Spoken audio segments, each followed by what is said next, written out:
A bimodal Tereza Rodrigues me pediu para fazer um artigo sobre futuro do tempo e do lugar.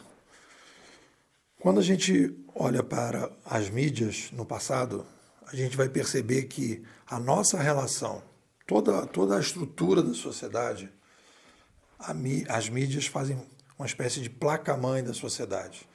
Em cima dessa placa-mãe, a gente desenvolve sistemas operacionais e em cima dos sistemas operacionais, a gente desenvolve aplicativos. Então, a nossa sociedade hoje roda sobre a placa-mãe da oralidade, da escrita, que foram potencializadas pelas mídias eletrônicas, rádio, televisão, jornais, impressos. Então, a nossa sociedade se estruturou a partir dessa placa-mãe. Todo o nosso sistema operacional, a forma que a gente pensa a sociedade, de várias maneiras, né, são sistemas operacionais em cima dessa placa-mãe. E as organizações são os aplicativos, são o jeito que a gente conseguiu para sobreviver usando essa placa-mãe. As mídias, como dizia nosso querido Marshall McLuhan, né, quando você altera a mídia, você está alterando a sociedade. Ou como disse o nosso querido Pierre Levy, quando você altera a mídia, você está alterando a civilização. Você inaugura novas eras civilizacionais, né?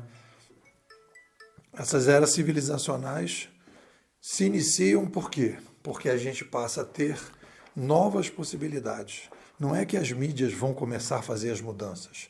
As mídias abrem uma espécie de porteira que estava fechada e a gente pode sair por aquela porteira para fazer coisas novas em lugares novos, porque a gente tem novos potenciais.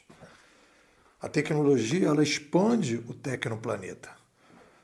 Tecnologias normais, máquina de raio-x, né, avião, são tecnologias periféricas. As tecnologias centrais são as mídias. Então, quando a gente introduz a mídia, a gente vai olhar para trás, né, a oralidade, por exemplo, há 70 mil anos, quando a gente inaugura a oralidade, toda a estrutura da sociedade era baseada num ambiente tribal em que as pessoas se relacionavam com a tribo e elas recebiam informação no mesmo tempo e lugar.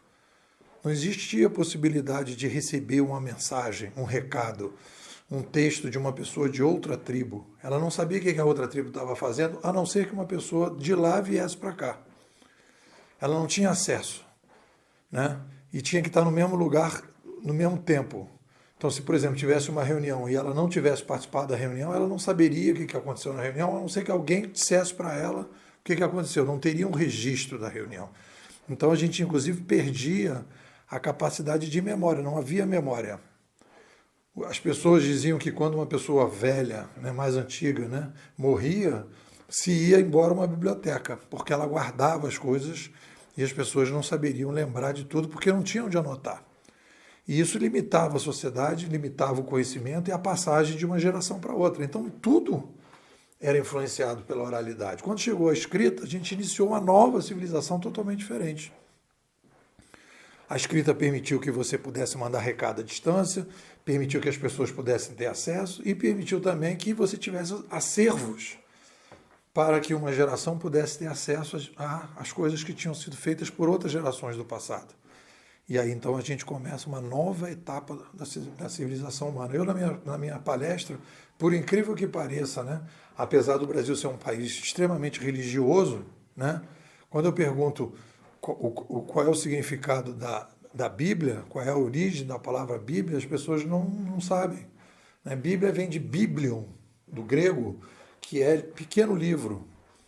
Então, as religiões monoteístas foram possíveis por causa da chegada da escrita, em que as doutrinas foram escritas e as pessoas passaram essas doutrinas uns para os outros. E aí então a gente começa a perceber que toda vez que a gente tem uma nova mídia, a gente tem uma mudança na civilização e tem um forte impacto na questão do tempo e lugar. Você altera a maneira de pensar o tempo e lugar. Hoje, com a chegada da internet, a gente pode, né, produzir texto, trocar textos uns com os outros, não precisa mais do... Primeiro, com o e-mail não precisava mais do correio, depois a gente foi sofisticando isso, foi colocando áudio, foi colocando vídeo, foi criando comunidades de áudio e vídeo através do celular, Porque as primeiras comunidades que a gente tinha era através do computador. Você não estava na rua, no ônibus, em comunidades. Hoje você está em comunidade, dentro do ônibus, na rua, trocando áudio, texto, vídeo, né? Em comunidades que você pode escolher. Isso tem um impacto fortíssimo em termos de mudanças, de percepção. E, além disso, você, com a possibilidade... Isso tem um impacto de elo social, informação entre as pessoas, quebra de hierarquia, quebra de poder, né? E, além disso, você tem a possibilidade de trabalhar à distância. Isso vai marcar profundamente, a gente está vendo isso na pandemia, mas isso vai marcar profundamente a sociedade. Porque as pessoas vão poder sair das grandes cidades, as pessoas vão poder trabalhar nos seus próprios bairros, né? Vai ter menos circulação de gente nas cidades, as pessoas vão começar a questionar a necessidade de comprar apartamentos, comprar casa, né? Se a pessoa não tá casada com filhos, né? Filho, sim, aí tem um pouco um raiz, mas a pessoa que não é casada, que não tem filho, para que ela vai comprar um apartamento se ela pode andar de um lado para o outro? Ela pode, no inverno, ficar num ambiente, num lugar mais quente e vice-versa. Então, ela pode inverter os processos. Basta ir para um Airbnb e criar um modelo tipo Airbnb e ir de um lado para o outro com laptop, com internet. Acabou. Então, isso tudo vai começar a impactar a mudança e aí, aos poucos, a subjetividade vai mudando. As pessoas vão começar a rever uma série de preceitos. É preciso estar perto das pessoas, é importante que as pessoas troquem o tempo todo pela internet. Quando é interessante estar perto? E aí a gente vai começar uma nova etapa, uma nova vida, uma nova maneira de pensar o tempo e o lugar, e isso vai ter forte impacto na forma que a gente vive e sobrevive. Uma coisa que é fundamental para entender é esse o papel da mídia. E é isso que é o buraco. O buraco que a gente tem hoje, né, em todas as ciências que estudam a sociedade, foi o desprezo, e agora está vindo a conta, na escola canadense, principalmente do Marshall McLuhan, que já dizia isso há 50 anos. A gente esqueceu, quer dizer, a gente nem sabia disso, não lembrou disso, e agora a gente está vendo que tudo isso está acontecendo e isso acontece, não é de hoje, sempre aconteceu. É que a gente não sabia dessas regras. Esse tema, né, da análise do futuro a partir do passado, da análise do futuro a partir, né, das mudanças de mídia, é a base fundamental da nossa narrativa. A nossa narrativa é a estrutura do futurismo competitivo bimodal. A gente desenvolve uma narrativa, essa narrativa vai sendo progressivamente melhorada para que a gente possa apresentar para as pessoas que se aproximam da escola uma narrativa mais consistente do que está acontecendo para as pessoas poderem pensar e agir melhor. E eu te convido para participar da escola, né?